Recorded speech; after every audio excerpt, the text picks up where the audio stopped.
मैं वो लड़का हूं जो अक्सर बस की आखिरी सीट पर बैठकर खिड़की से बाहर देखा करता था। स्कूल के दिनों में जिसने अपने दिल की बात कभी जुबान तक नहीं लाई। पर ये कहानी सिर्फ मेरी नहीं है।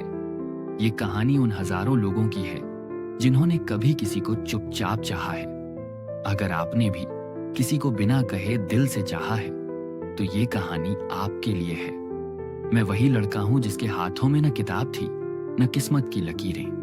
बस स्कूल की गलियों में एक लड़की की चुनरी में उलझ कर रह गया था। न किताबें पढ़ पाया, न जिंदगी, न सफलता मिली, न मोहब्बत की कहानी।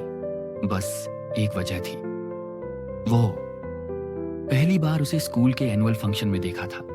गुलाबी चुनरी, मासूम सी आंखें और वो मुस्कान जैसे खुदा ने फुर्सत से बनाया हो। उसी दिन हार गया था बिना लड़े। शायद उसने मुझे देखा भी नहीं होगा, पर मैं रोज उसकी एक झलक के लिए जीता था। कभी बात नहीं हुई, मुलाकात तो बहुत दूर की बात थी। फिर स्कूल खत्म हुआ, कॉलेज आया, जमाना बदला, लेकिन मैं नहीं। कॉलेज के लेक्चर में सिर्फ उपस्थिति थी, पर दिल अब भी स्कूल की उसी गली में अटका पड़ा था। दिन उसके ख्यालों से शुरू होते, रात उसके ख्वाबों में खत्म होती। मैं उसे अपनी दुनिया मान बैठा था, जिसने मुझे कभी देखा तक नहीं।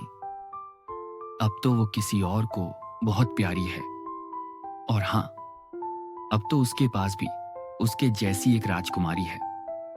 फिर एक दिन कॉलेज के बाद एक कैफे के बाहर देखा उसे। वो वहीं थी, पर अकेली नहीं। उसके साथ एक लड़का था, उसका पति, और गोद में उसकी एक नन्ही सी बेटी, छोटी सी राजकुमारी। उस पल मैंने कुछ नहीं कहा, कुछ नहीं सोचा। बस आंखों के सामने सच खड़ा था। मैं सिर्फ एक ख्वाब रह गया, एक अधूरी दास्तान, एक लड़की की चुनरी में लिपटा हुआ बीता कल। आज भी जब उसका चेहरा याद आता है तो पांव थरथराने लगते हैं। कुछ परियां सच में होती हैं, जो गांव में नहीं, दिलों में जन्म लेती हैं। और मैं तो बस एक बुरा वक्त बनकर रह गया। न लकीरों से जीत पाया, न जिंदगी से। बस एक लड़की की चुनरी में उलझ कर रह गया। कुछ कहानियां मुकम्मल नहीं होती, लेकिन अधूरी रहकर भी दिल में पूरी बस जाती हैं। अगर आपकी भी कोई ऐसी दास्तान है तो कमेंट बॉक्स आपका है। मैं सुन रहा हूं।